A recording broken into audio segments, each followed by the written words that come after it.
It doesn't take long to discover that life can be, well, incredibly painful. Today on Authentic, we're going to explore the possibility that you and I have been blaming the wrong person for all our troubles.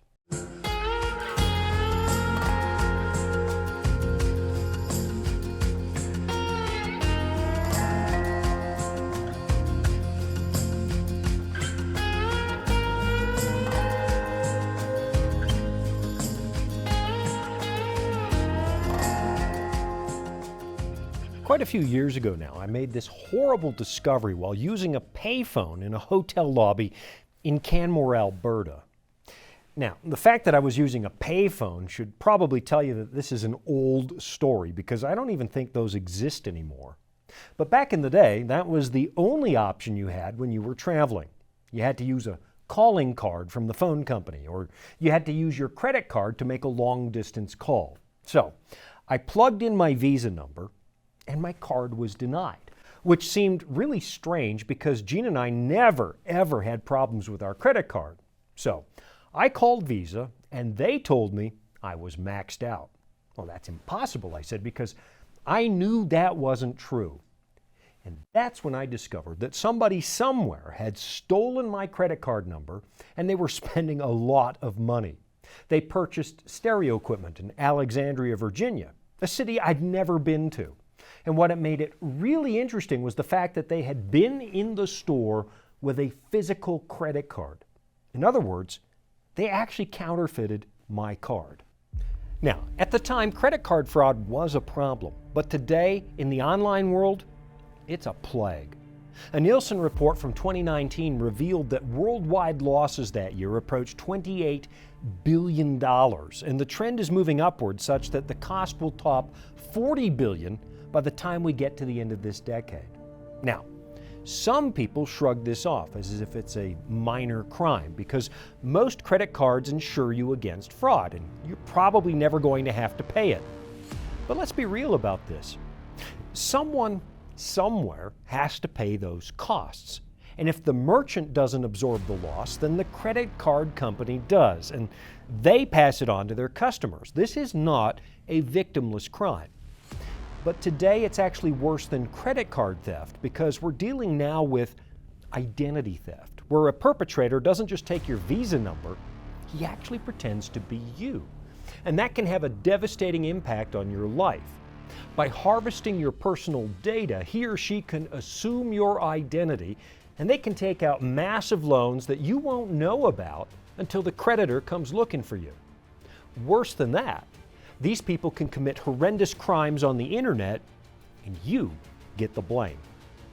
Take, for example, the horrendous case of Simon Bunce, a UK man who was suddenly arrested out of the blue, and the police seized all his computer equipment.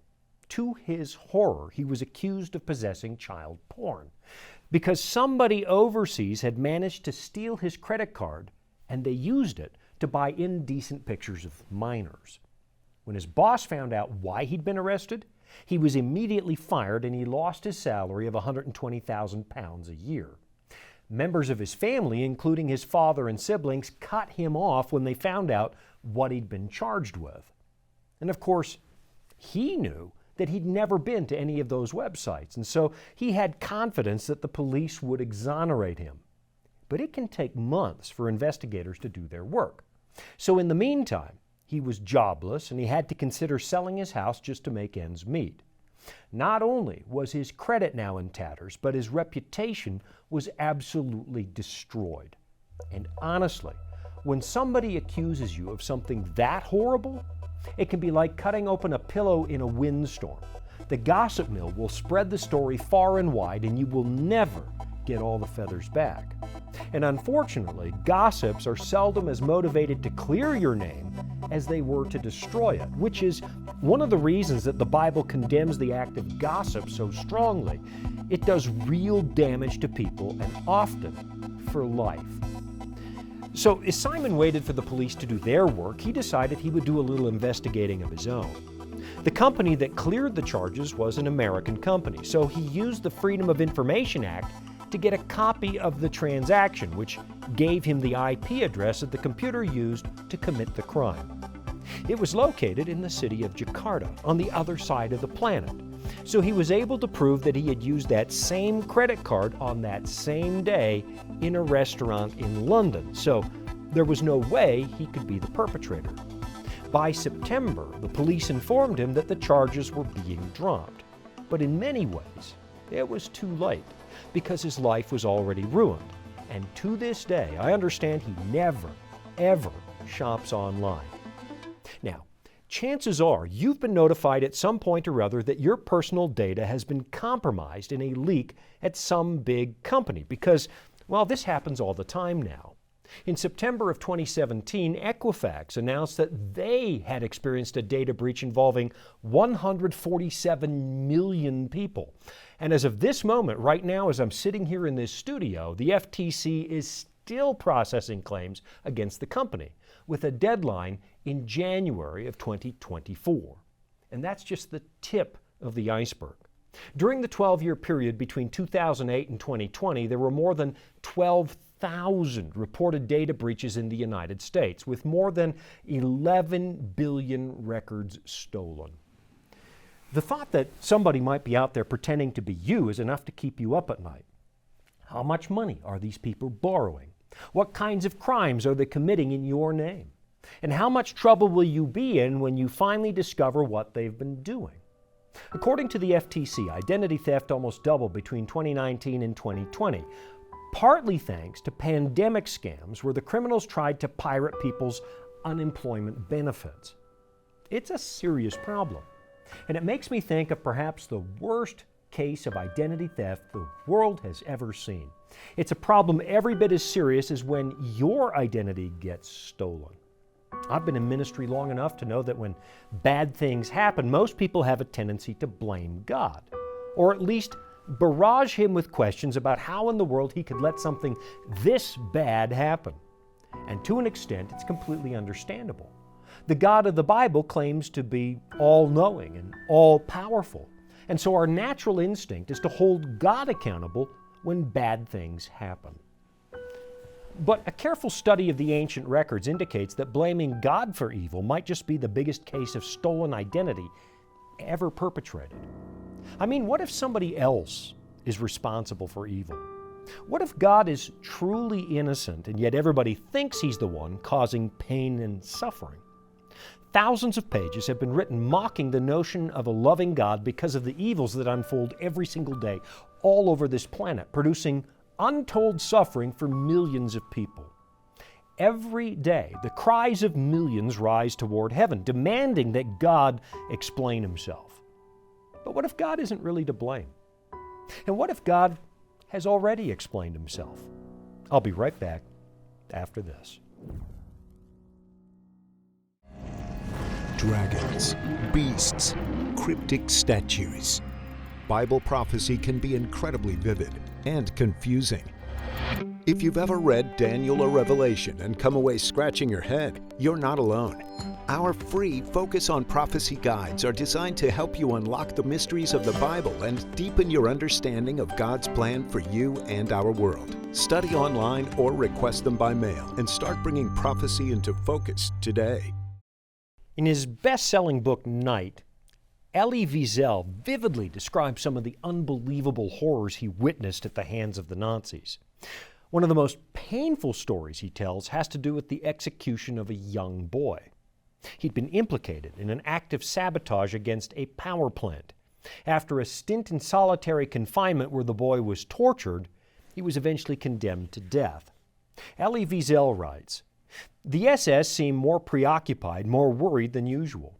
To hang a child in front of thousands of onlookers was not a small matter. The head of the camp read the verdict. All eyes were on the child. He was pale, almost calm, but he was biting his lips as he stood in the shadow of the gallows.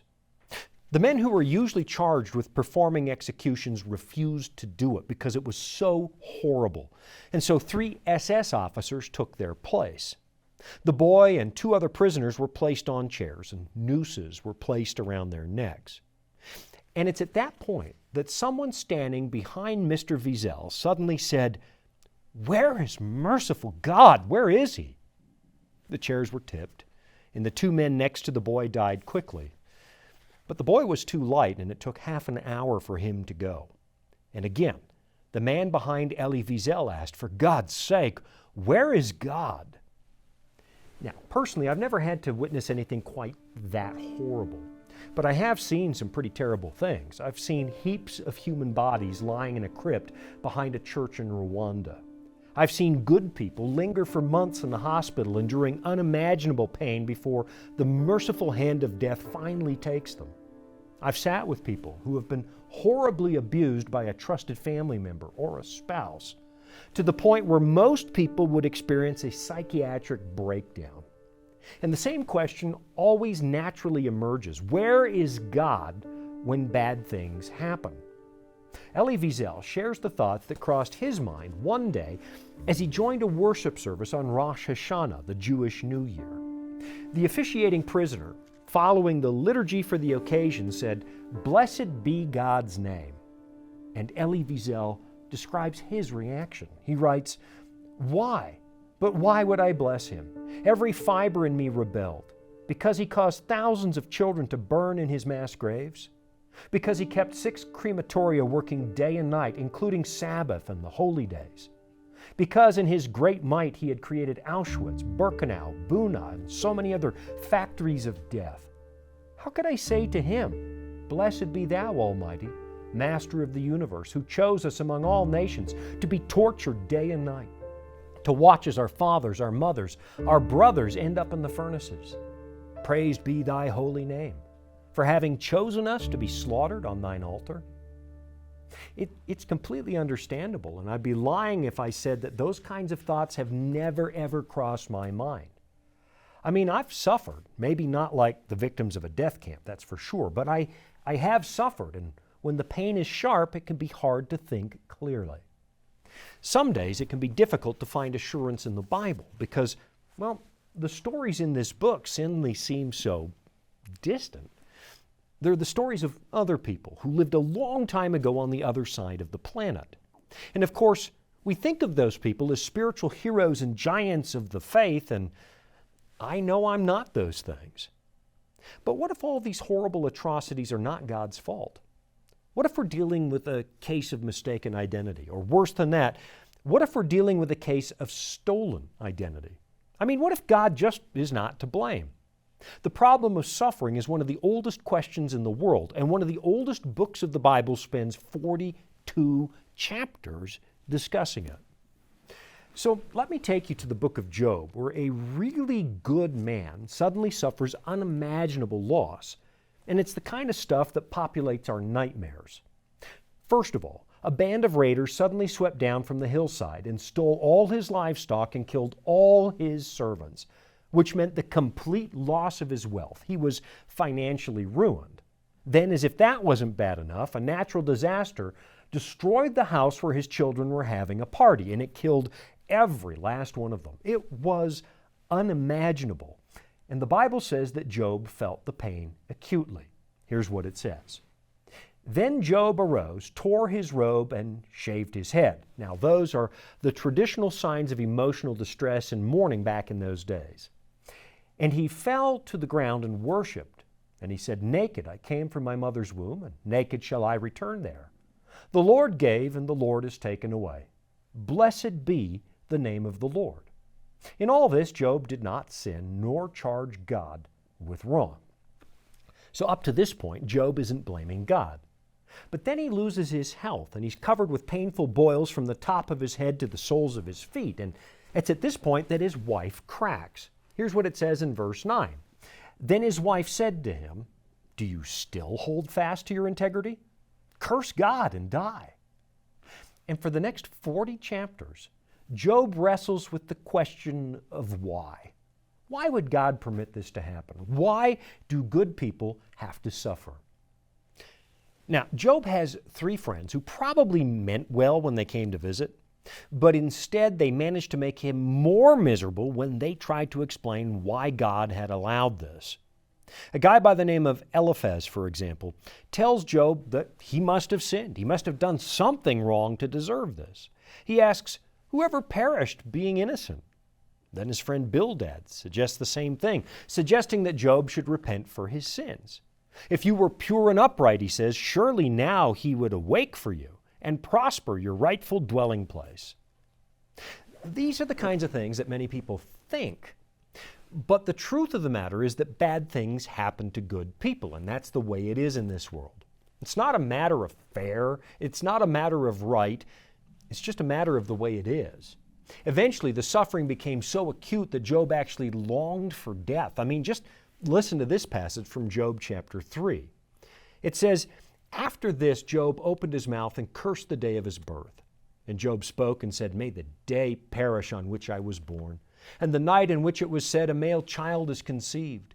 May that day be darkness. May God above not seek it, nor the light shine upon it. May darkness and the shadow of death claim it. May a cloud settle on it. May the blackness of the day terrify it. As for that night, may darkness seize it. May it not rejoice among the days of the year. May it not come into the number of the months." It goes on for quite a bit after that, but you get the point. And chances are at some point you've felt like this. You've tried to build a good life and you've tried to do what's right, but the cruel arm of fate seems to turn against you anyway, and you're tempted to think that somehow God must have done this to you. And that's where this story really becomes very useful in the 21st century. I know, you might be tempted to think that the Bible is a collection of mythology comparable to the tales of the ancient pagan pantheon.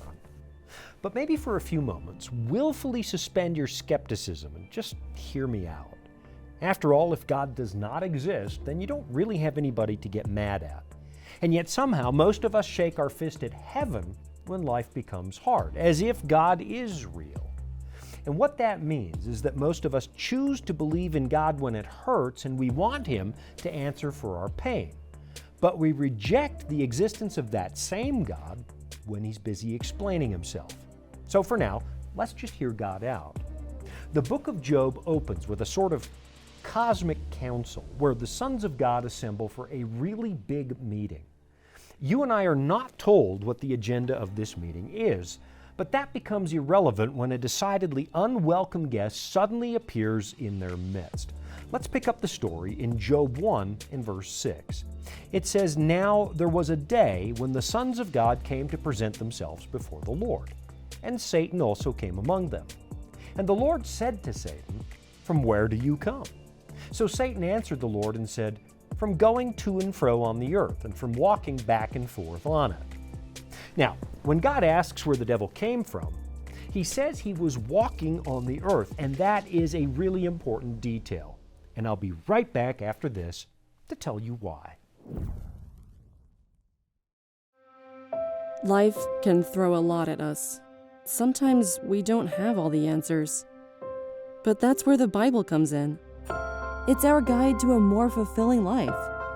Here at the Voice of Prophecy, we've created the Discover Bible Guides to be your guide to the Bible. They're designed to be simple, easy to use, and provide answers to many of life's toughest questions. And they're absolutely free. So jump online now, or give us a call and start your journey of discovery. Now, I'm pretty sure I've discussed this on other shows, but in the ancient biblical world, the foot was a symbol of ownership. When God told Abraham he was going to inherit the land of Canaan, He told Abraham to go and take a walk. He said, "Arise, walk in the land through its length and its width, for I give it to you." You see, in order to step on something, you probably need to own it. So what the devil was suggesting in the book of Job is that he now owns this planet. The human race abandoned God and gave the keys to another master. So in essence, when God says, "Where have you been?" this incredibly wicked character answers by saying, "Oh, that planet you think belongs to you, God? That place where you made the human race in your own image and you thought they would trust you forever? That place belongs to me now." Which is why God replies as He does down in verse 8. It says, "Then the Lord said to Satan, 'Have you considered my servant Job, that there is none like him on the earth? A blameless and upright man, one who fears God and shuns evil.'" In other words, hey, not so fast, Lucifer. You might think the human race has abandoned me, but did you happen to notice my servant Job? Turns out that not everybody on the planet has joined your rebellion, and not everybody's heart belongs to you. And that's when the accusations start to fly. Well, of course Job loves you, the devil counters, because you've made him incredibly wealthy. He's just in this for the benefits. And if you take that all away, he's going to turn on you in a heartbeat. So listen to what God says next, because this is really important. And the Lord said to Satan, "Behold, all that he has is in your power, only do not lay a hand on his person." So Satan went out from the presence of the Lord. It was true. The human race had rebelled against the Creator, and they had changed the face of this planet forever. Instead of trusting God, we decided to do things our own way, which has led to incredible heartbreak. Why? Well, because we're not smart enough to run this planet well. Every time we try to improve our lot, it almost always generates a lot of unintended consequences, and we usually make things worse. I mean, just think of the Soviet central planners who were convinced that human ingenuity could plan an economy so well that it would usher in an era of peace and prosperity. And the end was food shortages, poverty, death. You and I just don't have what it takes to create paradise. So, in other words, we really did cede control of this planet to somebody else. And that's why God says, all that he has is in your power. He's not giving the devil power over the planet. Rather, he's affirming that the human race has chosen to place itself in this fallen angel's hands. And the same thing happens again in chapter 2, where it says, "Again, there was a day when the sons of God came to present themselves before the Lord. And Satan came also among them to present himself before the Lord. And the Lord said to Satan, 'From where do you come?' Satan answered the Lord and said, 'From going to and fro on the earth and from walking back and forth on it.'" So again, the devil is still laying claim to the earth, and again, God points to the faithfulness and devotion of Job, a man who, in spite of being a sinner, still loves God. It continues. "So Satan answered the Lord and said, 'Skin for skin. Yes, all that a man has he will give for his life. But stretch out your hand now and touch his bone and his flesh, and he will surely curse you to your face.'" In other words, if you let me take away his health, Job will stop loving you. And the Lord said to Satan, "Behold, he is in your hand, but spare his life." Now, you can read this to mean that God gives the devil the right to destroy our happiness, but in the context of the rest of the Bible, that's not what it says. We decided to give the devil that right, and the devastating consequences of that horrible choice cannot be laid at the feet of God. Of course, we might ask why God didn't stop us from making such a harmful choice right away in the beginning, but that would be contrary to the very character of who God is. Hands down, the most frequent descriptor of God in the Bible is love, and real love is only possible if you have the power of choice. Real relationships don't mean anything unless you have the choice to walk away from them. And what God craves most is the same thing that every parent craves: a child who willingly loves them back. The only way that God can possibly bring us back to a permanent, trusting relationship is to allow us to see that He was right about the consequences of turning against Him. If you eat from that tree, He warned us, it's going to cause death. Of course, we chose not to believe that, and here we are still learning firsthand that God was absolutely right. Discovering that a life disconnected from our Maker is incredibly painful is part of learning to trust what God says. And I'll be right back after this. Here at the Voice of Prophecy, we're committed to creating top-quality programming for the whole family, like our audio adventure series, Discovery Mountain.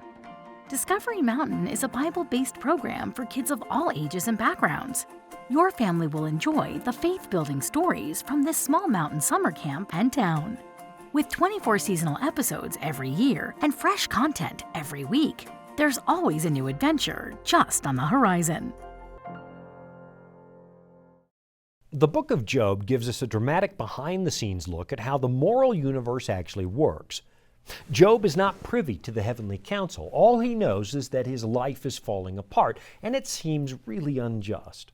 Throughout the rest of the book, the blame is placed either on Job or on God.